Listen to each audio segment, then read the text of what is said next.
जय Hind future officers, welcome to Indore defence academy. मैं अक्षय मौर्य आप सभी का यहाँ पे स्वागत करता हूँ। तो उम्मीद है आप सभी ने एनडीए सीडीएस का एग्जाम दे लिया होगा। मैक्सिमम कई समय पे एक ट्रेंड हो रहा है कि आर्ट एंड कल्चर से क्वेश्चन बहुत ज़्यादा आ रहे हैं। तो इंदौर डिफेंस एकेडमी ने आर्ट एंड कल्चर की फ्री सीरीज यूट्यूब पे आप सभी के लिए डाली है। तो आज जो होगा आर्ट एंड कल्चर का लेक्चर 1 रहेगा, जिसमें हम इंडस वैली सिविलाइजेशन के आर्किटेक्चर को समझेंगे।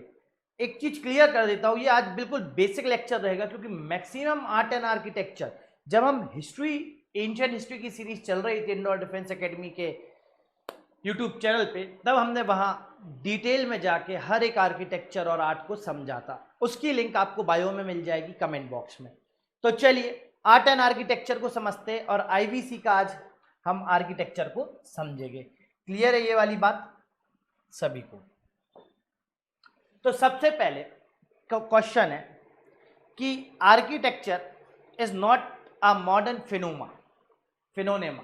It began as soon as the early caveman began to build his own shelter to live in. अब देखो यहां से इंडियन आर्किटेक्चर को आज हम क्या आईवीसी कवर करने वाले, ये सभी को पता होगा।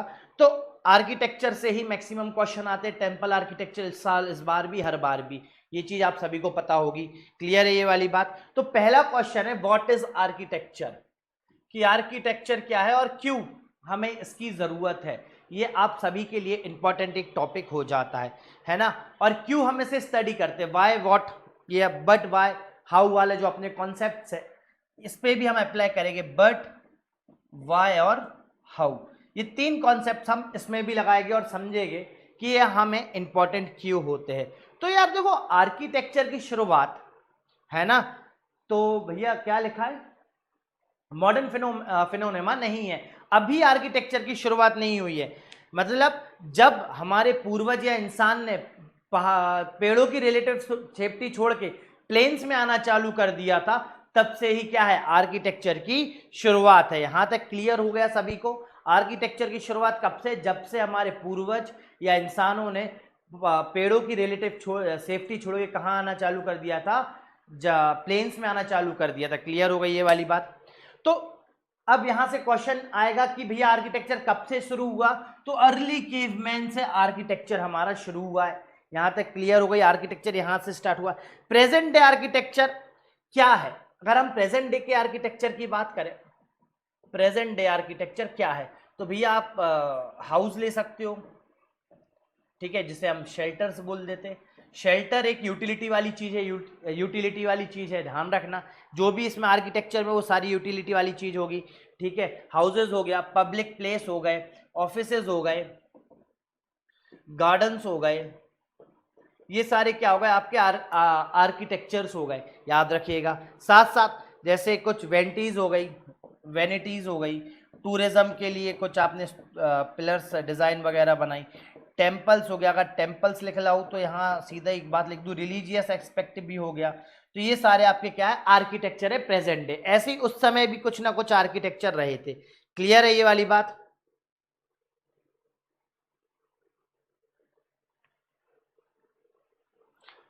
अब क्वेश्चन ये होगा तुम सभी के मन में कि आर्किटेक्चर की शुरुआत कहां से? बता दिया था रिलेटिव छोड़ी, तो आर्किटेक्चर आया कहां से? तो एक छोटी सी झोपड़ी हट से चालू हुआ है आर्किटेक्चर। याद करो यार, जो इनिशियल स्टार्टिंग मैन रहा होगा वो प्लेन्स में आया होगा, कुछ इस तरीके से उसने क्या किया होगा, घर टाइप बनाया होगा, उसमें पत्ती डाल दी होगी, ये उसके लिए आर्किटेक्चर ही तो है। मतलब झोपड़ी से शुरुआत हुई है काई की, हमारे आर्किटेक्चर की। कई बार ये टूट जाता होगा, फिर धीरे धीरे रिलेटिव चीजें बदली होगी, हाँ या ना। तो ये स्टार्टिंग शेल्टर रहा होगा। स्टार्टिंग शेल्टर मतलब क्या हो गया, ये यूटिलिटीज की ज्यादा है, इसलिए इसको हम आर्किटेक्चर में गिन सकते हैं। क्लियर हो गई ये वाली बात सभी को? और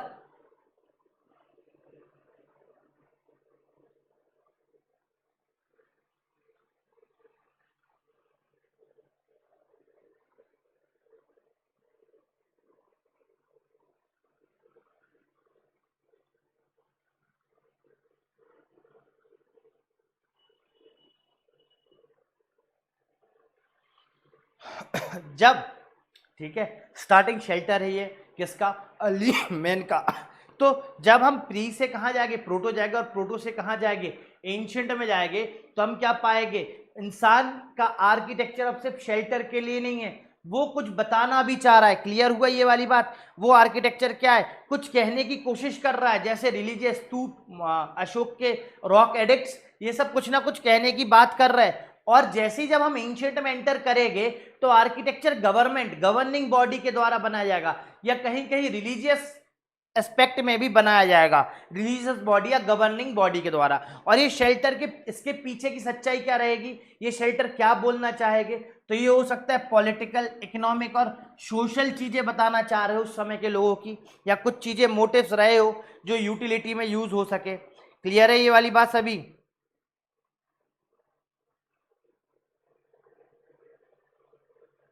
क्लियर है ये वाली बात? तो the first man began to create and fix his own shelter when he stepped out from the natural habitat of dense jungle cover। इंसान भाई जंगलों से बाहर आया, ऐसा घर बनाने लगा, आर्किटेक्चर। तो ये पहला आर्किटेक्चर हम मान सकते हैं। और ये स्टार्ट कब कैसे हुआ है, अर्ली मैन के द्वारा झोपड़ी बना के।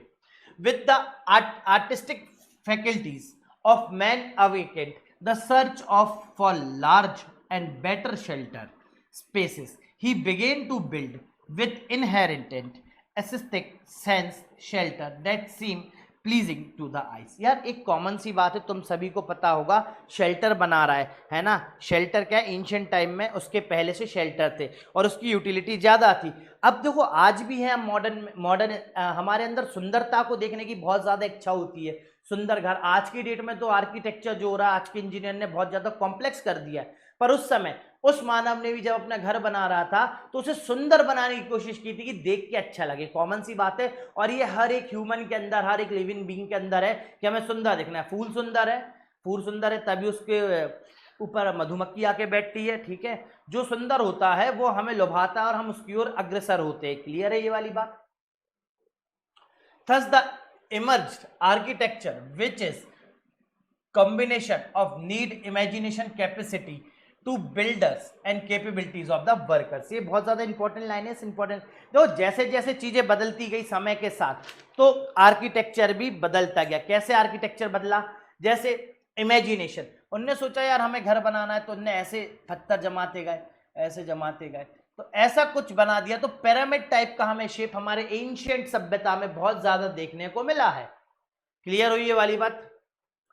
ऐसा कर रखा था, ठीक है। बिल्डर की कैपेसिटी, काम वाले की हिम्मत कितनी है, इस हिसाब से। The architecture accommodated the local religion culture traditional, local या रीजनल कल्चर ट्रेडिशन भी हमें देखने मिले। अगर हम इसे ऋग्वेद से जोड़े, ऋग्वैदिक लोग क्या कर रहे थे, हवन कर रहे थे।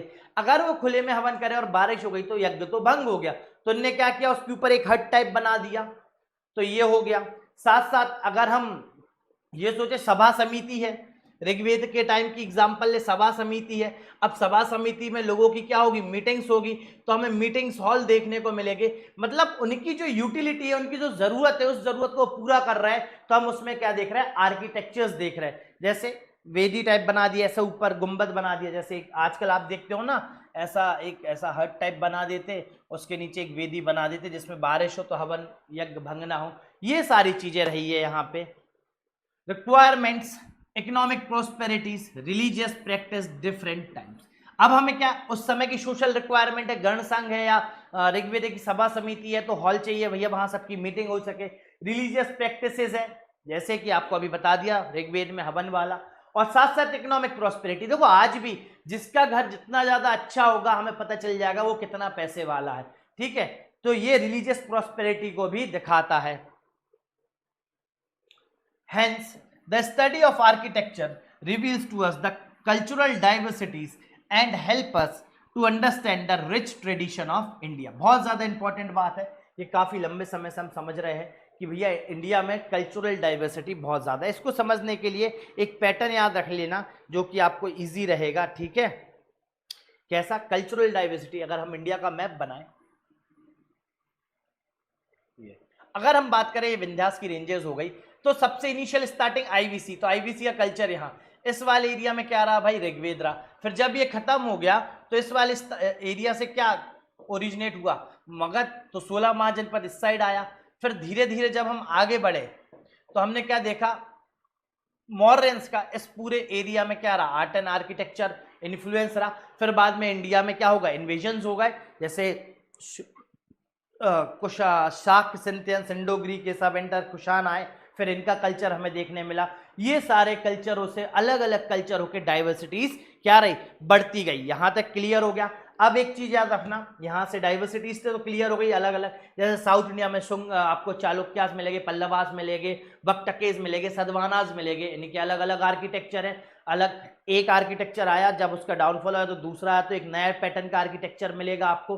तो ये आर्किटेक्चर बनते बनते नए नए आइडियाज आते आते, जैसे बैक्टीरियन रीजन से हमें बहुत सारे आर्किटेक्चर आते हुए दिखे इंडिया में, और जब मेडिवल में पहुंचे तो मुगलों के आ गए, और मॉडर्न में पहुंचे तो यूरोपियंस के आर्किटेक्चर भी हमें देखने को मिले। तो यहां से इंडिया में क्या आ गई, डाइवर्सिटीज आ गई कल्चर में। दूसरी चीज, एक चीज याद रखना, आपको टेम्पल्स कैसे याद रखने हैं, जो मैं हमेशा अपनी तैयारी में याद रखने के लिए करता था, तो फटाफट लिख लेना, है ना, कैसे पढ़ना हमें, किस एज की, कौन सी डायनेस्टी, किस राजा का, ठीक है, कौन से शहर में किसका टेम्पल है। आपको ये ऐसे याद रखना है, ठीक है, क्लियर हो गई ये वाली बात, आपको ये ऐसे याद रखना है, ठीक है। किस राजा की कौन सी, किस डायनेस्टी के किस राजा ने कौन सी सिटी में कौन सा टेम्पल है, ध्यान हो गई ये वाली बात। ये आप ऐसे बना लेना, जिससे क्या रहा, चीजें आपको इजी हो जाए। अब आगे बढ़ते हम, आज बिल्कुल बेसिक लेक्चर रहेगा, जहां हम आर्ट एंड आर्किटेक्चर को समझने की कोशिश कर रहे हैं।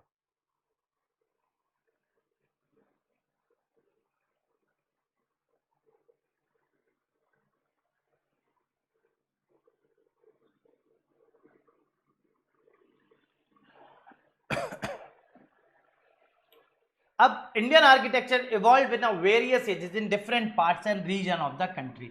भैया ये बताना चाह रहा है, इंडिया का जो आर्किटेक्चर है अलग अलग जगह, अलग अलग डिफरेंट डिफरेंट पार्ट रिलीजन में इवॉल्व हुआ है। Apart from this natural and obvious evolution from the prehistoric to historic periods, evolution of Indian architecture was generally affected by many great and important historical development।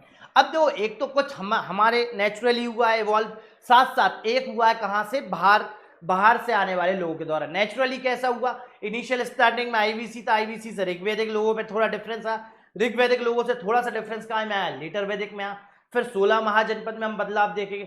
16 महाजनपद के बाद हमें कहां बदलाव देखने को मिलेगा, बेसिक सी बात है, मॉर्यंस में, मॉर्यंस के बाद शुंग, कानवाज में, फिर उसके बाद गुप्ताज आ जाएंगे, फिर पोस्ट गुप्ता, ऐसे करते करते हमें अलग अलग आर्किटेक्चर देखने को मिल जाता है इंडिया,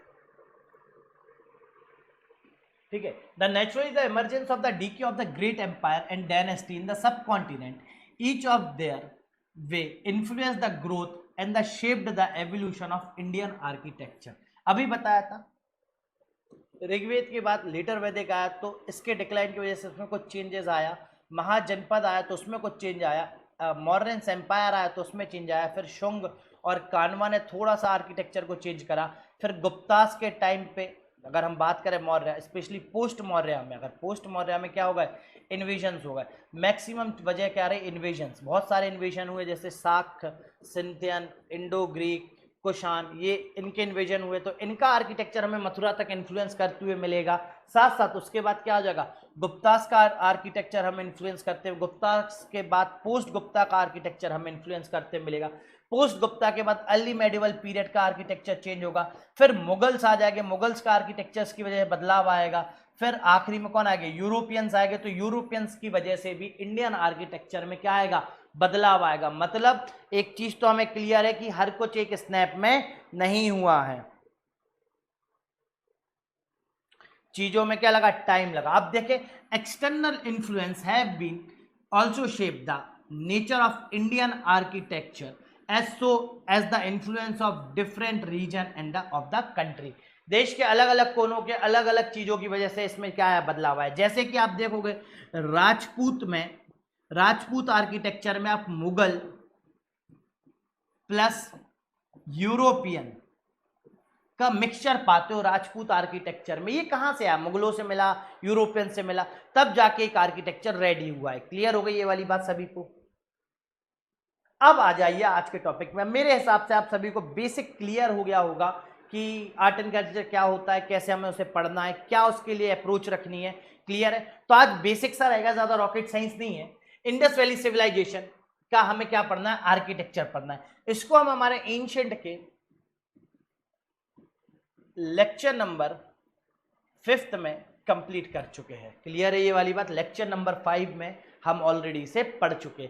एक बार आप वो भी देख लीजिएगा। The earliest remains of the, अब देखो इंडियन आर्किटेक्चर का अर्लीस्ट रिमेन कहां से मिलता है हमें? तो वो मिलता है कहां से? इंडस वैली सिविलाइजेशन के आर्किटेक्चर से, जो कहां फाउंड हुआ था भाई? Harappa, Mohenjodaro, Ropar, Kalibangan, Lothal, Rangpur belongs to the civilization known as the Indus valley culture और द हड़प्पन कल्चर। सबसे बड़ी बात है कि हमें कैसे पता चलता है कि आईवीसी के ही, ये हड़प्पा, लोथल, रंगपुर, ये सब आईवीसी के ही पार्ट है। हमने इसे कैसे बोल दिया? तो आर्किटेक्चर में सबसे पहले क्या सेम है? आर्किटेक्चर में सबसे पहले क्या सेम देखा हमने? टाउन प्लानिंग देखी, टाउन प्लानिंग सेम रही, ब्रिक्स सेम रही। ये कुछ वजह है, इस वजह से हम इसको क्या कहते हैं? पूरा हड़प्पन सिविलाइजेशन का पार्ट कहते हैं।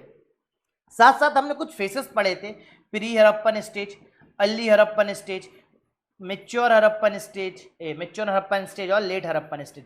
अगर इन सबको हम एक चीज में परोना चाहे तो एक चीज क्या हो जाती है? इनकी पॉटरी हो जाती है, जो कौन से कलर की थी भाई? रेड एंड ब्लैक वेयर थी, जो आप सभी को पता है। तो इस वजह से हम कह देते हैं ये सारी जो शहर है ये काय के किसके पार्ट हो जाते? इंडस वैली सिविलाइजेशन के। क्लियर हुआ ये वाली बात? अगर अब देखो यहां से एक चीज हमेशा याद रखना,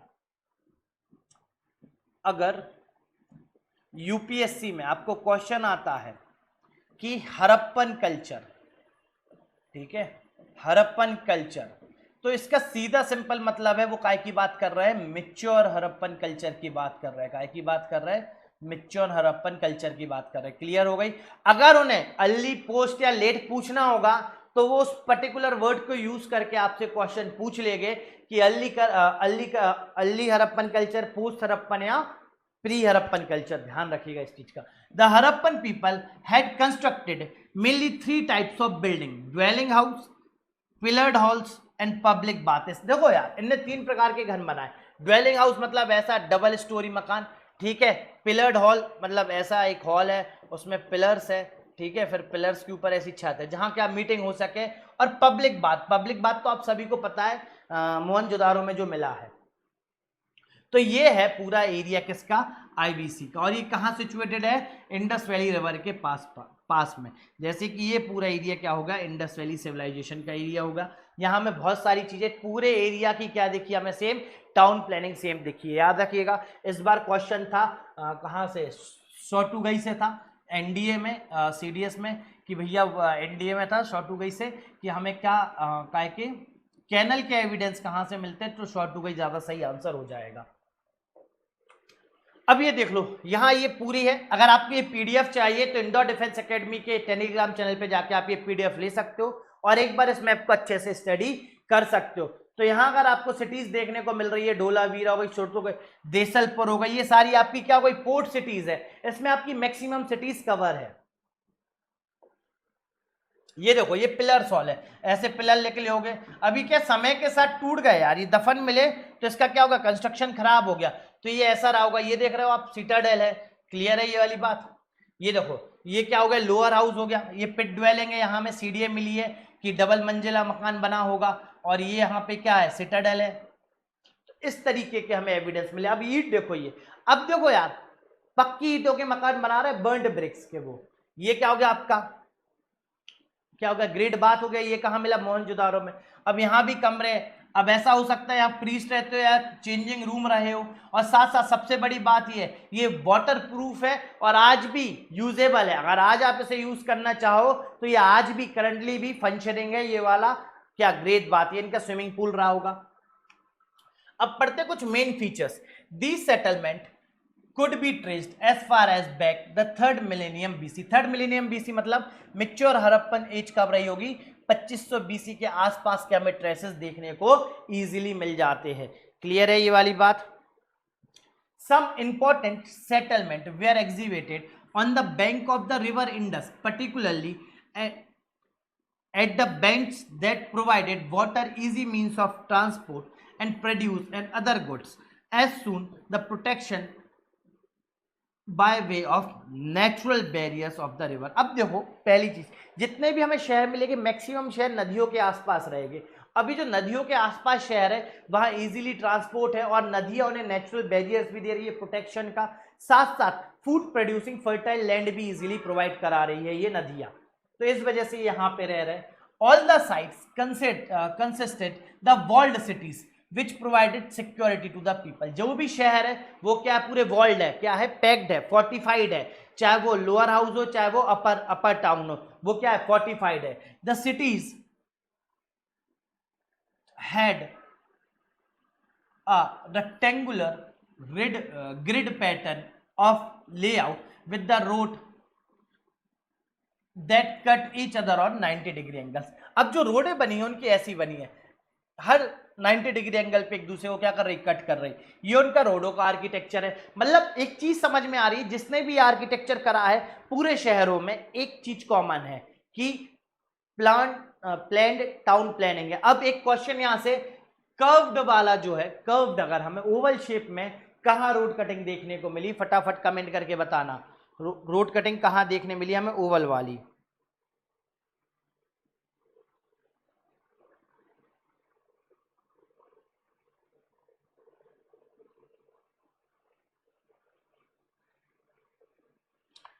ठीक है, तो ओवल वाली अगर तुम नहीं बता पाए कोई बात नहीं, तो इसमें बनावली लिख लेना आंसर।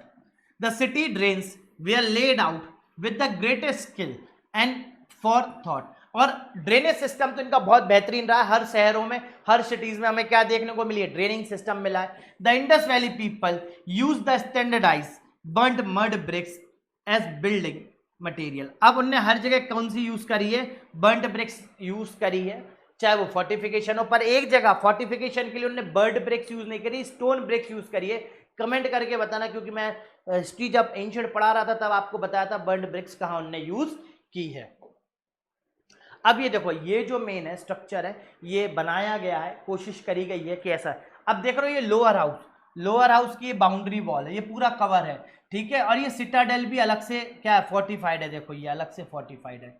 क्लियर हो गया, ये सिटाडेल हो गया, ये क्या हो गया, लोअर टाउन हो गया। जैसे आप ये देख सकते हो, बीच में जो है क्लियर मार्केट है, यहां से ये एंट्री पॉइंट्स है, ठीक है। लोग पानी वगैरह यहां से ला सकते, ट्रेवलिंग वगैरह कर सकते, ठीक है। क्लियर हो गया ये वाली बात। ये वो श्रीन जंगल है, उसके लिए रोड यहाँ से, ये उस अधिकारी का घर हो सकता है, ये कॉन्फ्रेंस मतलब मीटिंग हॉल है यहाँ पे।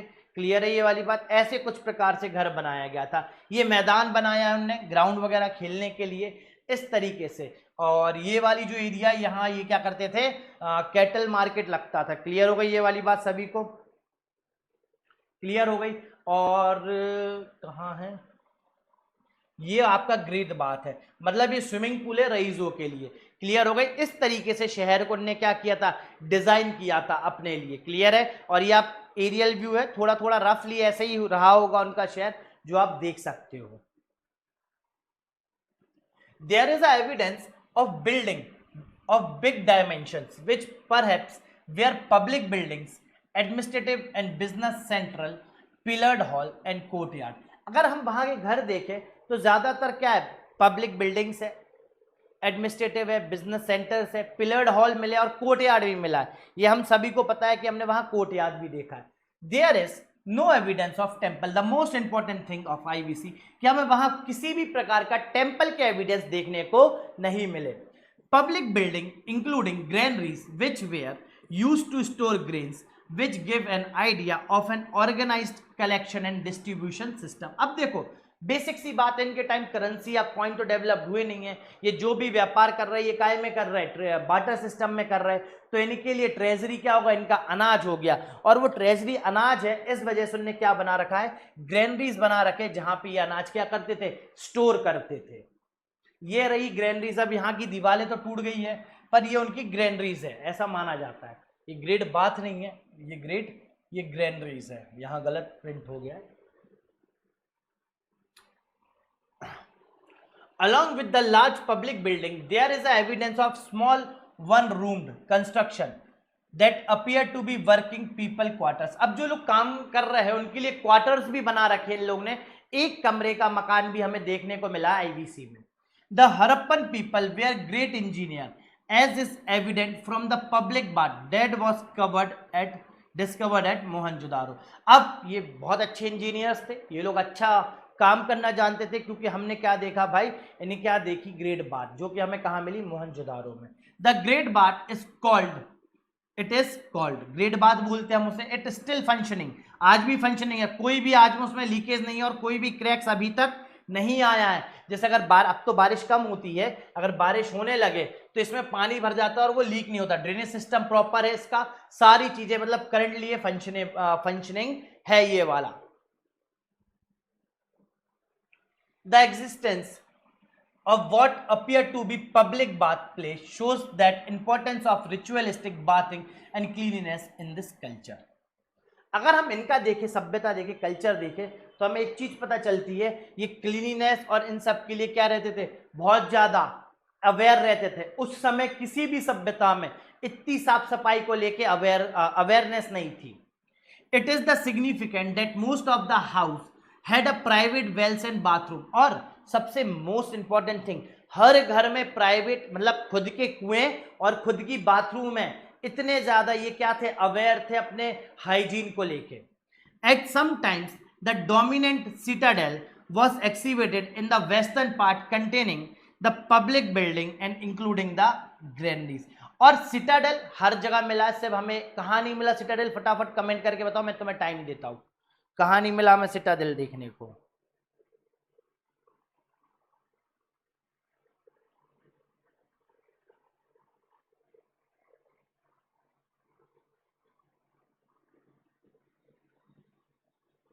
जल्दी कमेंट करके बताना, ठीक है. अब कहीं कहीं हमने क्या देखा है, 3 प्रकार के हाउस है. एक तो क्या हो गया, अपर जहां सिटाडेल है उसके पीछे मिडिल टाउन है, उसके पीछे लोअर टाउन है. ये 3 पार्ट देखे. अब ये 3 पार्ट कहां देखे, फटाफट कमेंट करो. ये मैंने तुम्हें बताई भी है क्लास में. तो ये हमें कहां देखने मिला, धोलावीरा में देखने मिला. बहुत बढ़िया, जिन जिन ने धोलावीरा आंसर दिया है, बहुत बढ़िया. This can be treated the evidence of some kind of political authority ruling over the cities. अब हमें पॉलिटिकल अथॉरिटी पर, हाँ मैक्सिमम चीजें इनकी क्या है, सेम है 99%, इसलिए हमें यहां से पता चलता है क्या है, इनकी पॉलिटिकल अथॉरिटी थी. There was the evidence of fortification with gateways enclosing the walled city, which show that they have been fear of being attacked. अब देखो हर जगह अगर हम बात करें,